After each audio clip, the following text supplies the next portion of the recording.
Now, Sports Talk with Broads. Here's Hunter Brody.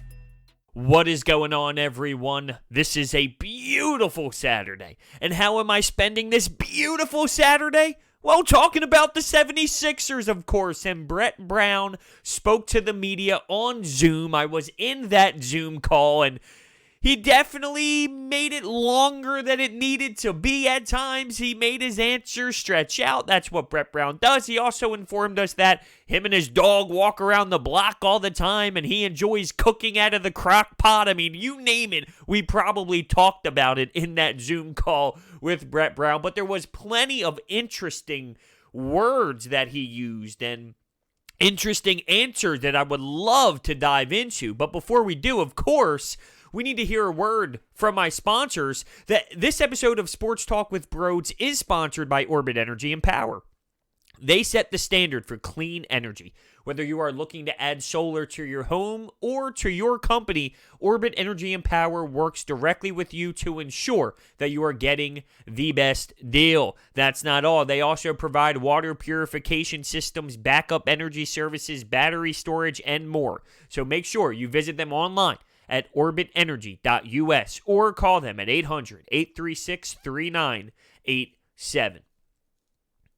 Now, it's crazy that I'm hearing this, but I am actually hearing this. There are some fans out there, some Sixers fans, who would rather not see the rest of the season play out because they were that upsetting to watch. And listen, they were brutal, okay? They underachieved. That's the best way to describe it, because they were not brutal. You don't go 29-2 at home and be brutal. Now, they were 10-24 on the road, which is so tragic, but they were not the worst team in the NBA. It might feel that way due to expectations, but reality is they're not a sucky basketball team. They were a team that underachieved. So I get the frustration. But to say I'd rather not have them on my TV at all because they were that terrible to watch and they were not fun and they were not entertaining, I can't go that far. I need sports back in my life, right? I do. I need to see the Sixers play. I'd go through heartbreak right now. I would relive Game 7 against the Toronto Raptors right now in the first moment that I saw it. Not now where I'm more accepting of it. I'm talking about in that moment when I dropped to my knees. I would take that right now any day because it's basketball and I need the escape in my life. I do. It helps me. Just like it helps everybody else who is so engaged in sports. But to say, let's not even have them on because that's how bad they were. What? Come on. That's selfish. I feel like that's a very selfish answer. That's crazy to me. You could argue that it's so intriguing right now. The Sixers might be the most intriguing because there's so many question marks. What are they going to do with the head coach? What are they going to do in the offseason when it comes to an Al Horford contract? Can they even get out of that? What is Elton Brand going to do to try and switch something up? Do they do anything at all? What about the draft? And I'm not saying that there's not interesting plots or storylines surrounding the other teams. The Flyers had one hell of a run. What are they going to do? The Phillies, what's going to happen with them? Will they get another pitcher? Listen, there's so much to talk about with the other teams as well. But this is big. I mean, this is big. For where the Sixers are the rest of this season, it's huge if they're able to do it. And if they're not able to do it, do you still can Brett Brown? Do you still start fresh? That's a conversation for a different day, no doubt. I want to have that conversation, but, that is something that we can talk about as we find out more news, because what I say now about it can change if they finish the run and they make noise, or if they come back and it doesn't go as planned. We'll talk about that, I promise, but not today. A few things that stood out to me. Number one, Joel and Ben and their age was brought up.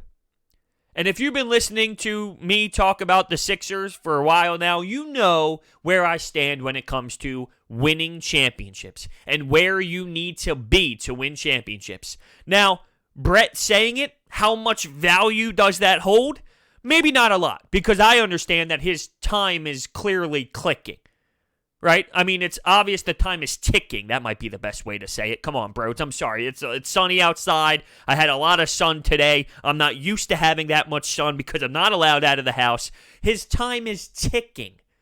So is he using this as an excuse? I don't know. I don't know where he was going with this in terms of where he stands as the coach, but I do know what he said was facts. It is a true statement. It is reality. Statistics will prove it. They're young as hell. And you don't win championships when your top dogs are young as hell. Brett Brown mentioned LeBron, Kevin Durant, Michael Jordan. These players who win titles and their age when they won them. It's not 23. It's not 26. No.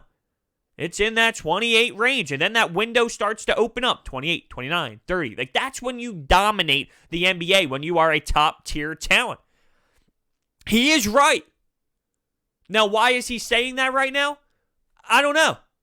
Because to me, the message the front office is sending, including Brett Brown, because he also mentioned this throughout the Zoom call, is they're going to be ready to compete to make a championship run. So the message sent is this team is going to win championships. Right now, they're ready to make runs to the championship. That's their motor. That's what they're trying to do. That's their motor right now. Let's go win championships. If the message was, we have some young cats who will develop into superstars in this league. We want to continue to get them experience year by year, and then they will take that experience to develop the next year. Sort of like Michael Jordan going up against the Pistons year 1, then going up the Pistons year 2, then going up against the Pistons year 3. Learning from that experience. If that was the message sent, like, hey, we have these guys here we are going to groom, so when they're 28, they are going to step into this league and absolutely dominate. Well, you think differently. But the message is title. So that's why I think Brett bringing this up, while he is right, I don't see why he brought it up. I don't know how it relates to where the Sixers are right now, because they don't have that mentality of, they're just young and gaining experience in the playoffs. They need to learn that. They need to learn heartbreak. They need to learn tough moments. They got to learn how the game changes. That's not the message. So I don't get where he brings that up and thinks that it matters right now. I know it does matter. It definitely does. I've been one preaching that.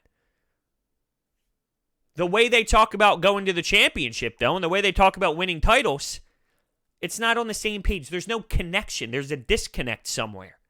Now, next point.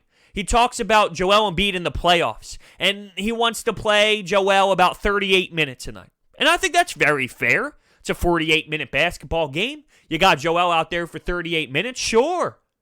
Now, what does that mean for Al Horford? What does that mean for Ben Simmons? Why do I bring that up? Well, because their offensive efficiency when those three players are on the floor together was just as bad as the process Sixers. So that's not going to fly. But you can work around this. You can make it happen. So Al Horford, to me, should be coming off of the bench, especially in playoff hoops. We just talked about the Kawhi Leonard buzzer beater shot, right? And when Greg Monroe went to the bench, he played about 2 minutes and they were -9 and had to get Embiid back out there. So with Al Horford maybe coming off the bench and playing those 10 minutes that Embiid isn't, well, that's 10 minutes for him. And here's the thing. Joel and Al Horford can work together if Ben Simmons is off the floor. The problem is when Ben is on the floor as well. So Ben Simmons is going to need some rest. So what happens when Ben goes to the bench? That opens up more minutes for Al Horford, who could be on the floor with Joel Embiid at the same time as well. So that's where the minutes for Al Horford can be. If he plays around 22 minutes or so in the playoffs, I can see that. I just don't know how it's going to work with all three of them on the floor at the same time. But as I stated, Joel will hit the bench at some point, and you need someone to play the backup five. And Ben will need to get to the bench as well. Now, what does that mean for the starting rotation? Shake Milton, Josh Richardson, Ben Simmons, Tobias Harris, Joel. There's so many players on the edge of this bench where how are you going to implement all of them? What about Matisse Thybulle? He's a rookie. He hit a little bit of a wall. What will his impact be in a playoff scenario? How many minutes can you play him? But what about Alec Burks? What about Glenn Robinson III? What about Mike Scott? It's going to be different every single night. I don't think in the playoffs there'll be a set rotation. Furkan Korkmaz, he stretches the floor as much as I can't stand him. So many questions around that. But 38 minutes for Embiid, I think that's very reasonable. But can Joel Embiid play that? Can he be that player? Will he be out of shape? Will he be sick? Will he be ready to compete? He played around 30 minutes per game in the regular season. And that's why when we talk about the difference between playoff hoops and regular season hoops, it's two totally different sports. Now, factor in, though, the opposing team's doing the same thing. So their best players are now gaining 8 more minutes. And 8 more minutes is a significant amount of time, especially in a playoff basketball game. Think about it. Each quarter is 12 minutes. But that's a good number for him. It really is. Now, real quick, before we head into the next topic, you know me. I'm addicted to coffee. I love coffee. When I tell you that Ravens Brew coffee is the best coffee to ever touch my lips, I'm telling you that because it is the truth. I've tried so many different coffees out there. Nothing hit me the way Ravens Brew coffee did. Now, listen, I'm a guy that loves the jitters. I love the caffeine rush. The beauty thing about them is they have so many unique blends and so much variety with their caffeine levels. You could find the best version that suits you well. Whether it's a certain time of the day, whether it's the caffeine blend, the caffeine levels, the blends, you name it. They have variety, and it's all about variety to find the best coffee for you. The link is in the description. Check them out. So, it was brought up, Ben Simmons and his back pain. Ben Simmons and his back pain. Wow. To the point of vomiting? See, this is where I get so annoyed with the front office, and not so much the front office, but it sort of kind of goes with them because it's the pyramid and it's the way that communication goes through these channels with the Sixers. And when it gets to the medical staff, the training staff, the head coach, the players, and them reaching out to the media and fan base to give medical updates, it's such a joke to me. It was so downplayed, heavily downplayed. And I get it. They're not going to come out and just claim that Ben Simmons is so hurt, he'll never be able to do this, he'll never be able to do that. It doesn't have to go to that extreme. But to the point of vomiting and being in that much back pain, yeah, that's a problem. That's a problem that we should at least know about. We should know to an extent the level of severity that it is. They downplayed the hell out of that. To think that if the playoffs were going on right now, we possibly would not have Ben Simmons, that would have never crossed my mind when we first heard him speak the night against the Detroit Pistons. When Ben Simmons spoke to the media the night of the Pistons game before the NBA shut down, we would have never known that it was to this level. And we would have never expected him to not be able to play right now. They gave some updates on him, and they're very intrigued and happy with where he is. And of course they're going to say that. And then maybe they are. Who knows? Maybe they're not, because that's the way they do things. But maybe they are. Who knows? Elton spoke a few weeks ago, and he said what? Very optimistic that he would be able to play if the season was ready to kick off. All right. I don't know what to believe anymore. But all I know is if you're throwing up due to pain, yeah, we're in a little bit of trouble here. You know, it's no shake it off concept. It's no, all right, he should be all right. I mentioned this before. When Ben was asked questions that night, someone asked him about a cortisone shot. And the way he looks over to the PR team because he doesn't know how to answer, and then the PR team comes down and goes, he's not going to answer that one. Like, why do they do this? Why do they do it that way? It's a simple question. Did he or did he not get a cortisone shot? It should just be a yes or no. How much information is that really giving people? If the answer is yes and it didn't work, okay, well then it didn't work. It's crazy to me. It really is crazy to me. Built for the playoffs. That was one of the big quotes thrown out there. And I do agree with that. While I do agree with they are built for the playoffs, it's a different game. It's a slower paced game. They have long, big players where when it's half-court offenses and half-court defenses, they may be able to execute differently based off of their size instead of running and gunning in regular season hoops. It bothers me to hear them say it. Elton said it. Brett Brown said it. And once again, they are right. At the end of the day, they are right. When you look at how this team was built, it wasn't built for 82 games of running and gunning. It was built for half-court sets. It was built for a different style of play. It was. So they are not lying. They are right. But I'm bothered by it. I'm just annoyed by it. And I know that they are stating facts. So that's why I'm a little confused about it. Why do I feel this way, bro? It almost makes no sense. It doesn't make sense because I am supporting them when they claim that. But I'm tired of it, that's all. I'm tired of it. It seems like an excuse. Even though it's not an excuse, it's reality. I'm sick of hearing we are built for the playoffs. That's all. I'm sick and tired for it. Maybe they can change it up. Is there a way to change it up? Instead of saying we are built for the playoffs, can we change the way that it's said? How about, let me see here. I'm just trying to spitball off the top of my head here.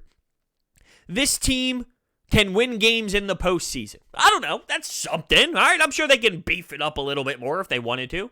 This roster could compete in postseason basketball better than regular season basketball. I don't know. Maybe that sounds awful. Who knows? They shouldn't say it like that. Maybe they shouldn't say it like that. Can we just change up the phrase built for the playoffs, please?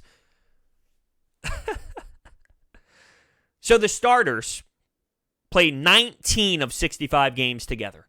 Another year where you're not getting that cohesion. You're not getting that roster that competes together every single night. And does that play a factor? I think so. You got to have a team that gets flow. They get confident. They understand where everybody is.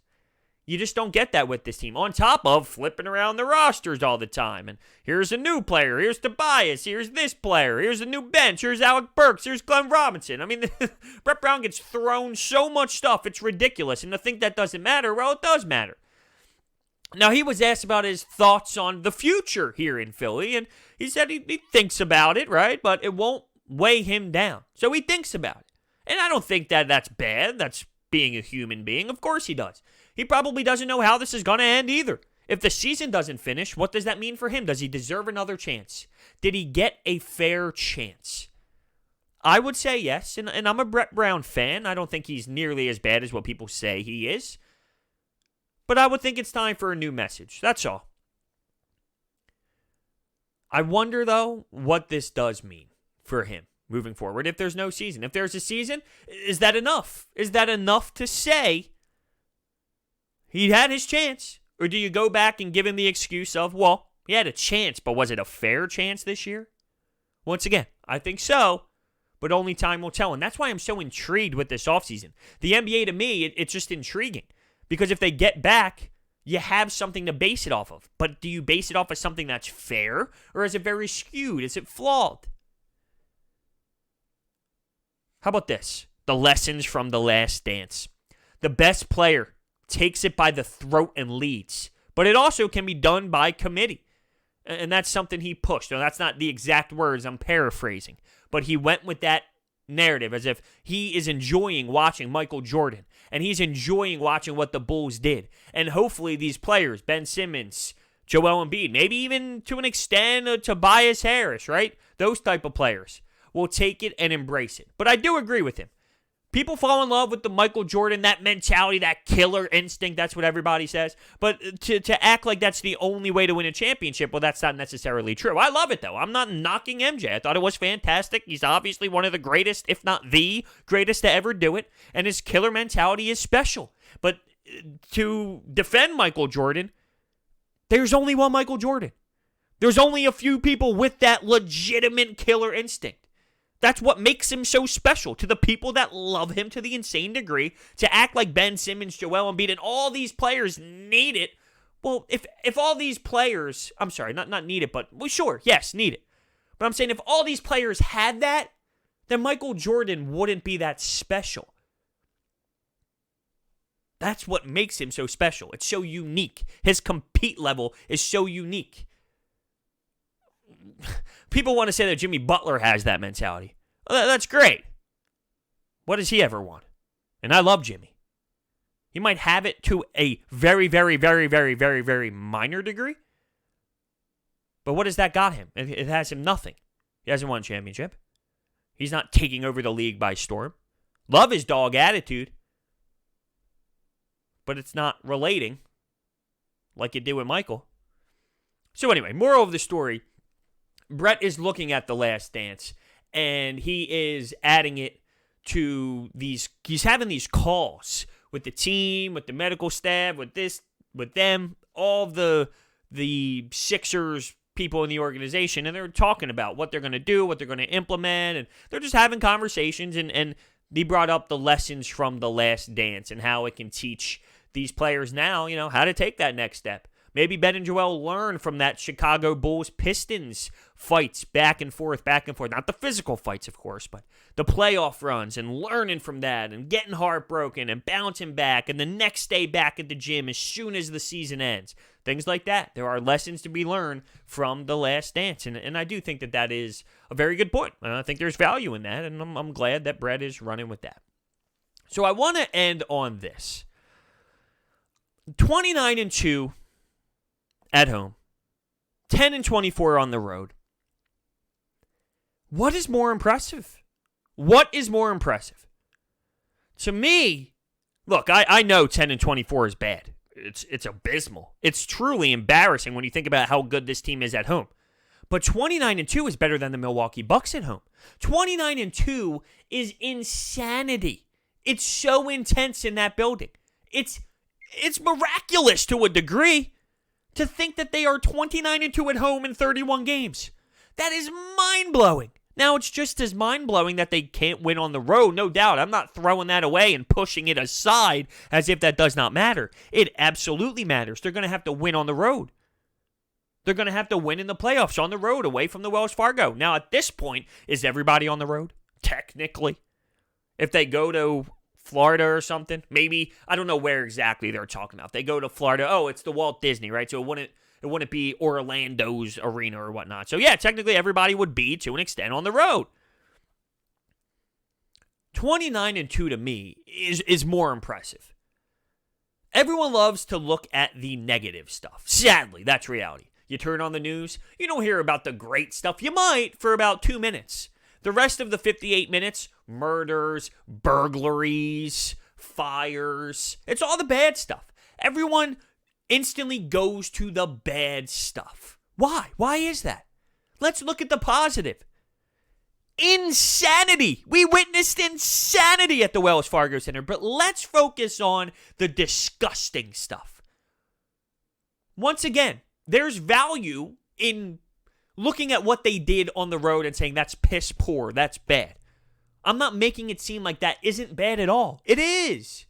Even if they were 14 and what would it be? 14-20, which is still bad. It would change significantly in where they are in the standings. I mentioned how good they were at home compared to the Bucks. Well, when you look at the Bucks record on the road, it blows them out of the water, obviously.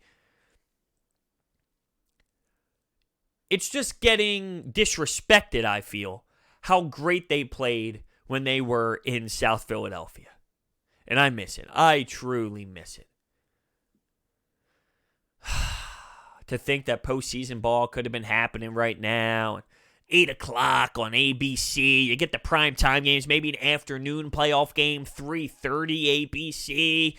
When there's so much hype in between each game and overreactions. I'm even missing the overreactions. Game 1, if they lose, there's no way they're going to win the series. And then they somehow tie it back up in Game 2. And, we can win it in 5. And then they lose Game 2. And it's, how are they possibly going to win? And they tie it up in Game 4. And then they take the series lead in Game 5. And everyone just changes from game to game. It's, how is this going to happen? But I love how much you can start looking at, what if you put this guy out there instead of this guy? You start making the adjustments in your head. You start just dissecting every dribble.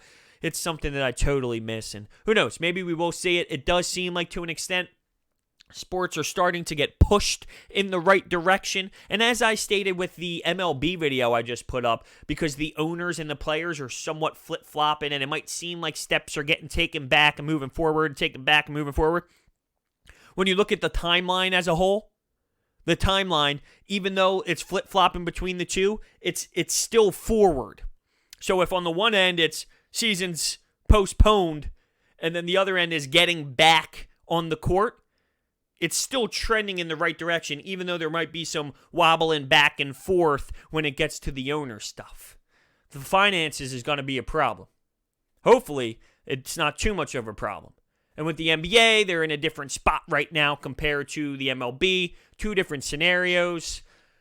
Adam Silver said within 2 to 4 weeks, there should be an answer. There should be some sort of game plan moving forward. So let's just hope that that does happen. And look, if it comes down to no rest of the season this year, and that means that it puts the NBA in a better spot to start next year fresh and really be able to move forward, I'm okay with that. It would hurt, but I'm okay with that. We'll see, though, because it seems like players and owners and Adam Silver wants to crown a champion. They want to finish this thing. At least you have some facilities opening up in certain areas. Teams are starting to get back into the gym, and they say it's weird, but at least it seems like life is getting back on track. And it feels uncomfortable to a degree, but because this is what they do, this is their passion, this is what they love, it feels like they're getting back into it. And that's obviously a good sign, so we will see. So, one more time, this episode of Sports Talk with Broads is sponsored by Orbit Energy and Power, and they set the standard for clean energy. Whether you are looking to add solar to your home or your company, Orbit Energy and Power works directly with you to ensure that you are getting the best deal. That's not all. They can also provide water purification systems, backup energy services, battery storage, and more. So visit them online at orbitenergy.us. Thank you guys so much for watching. Hit that thumbs up button and subscribe, and I will see you next time.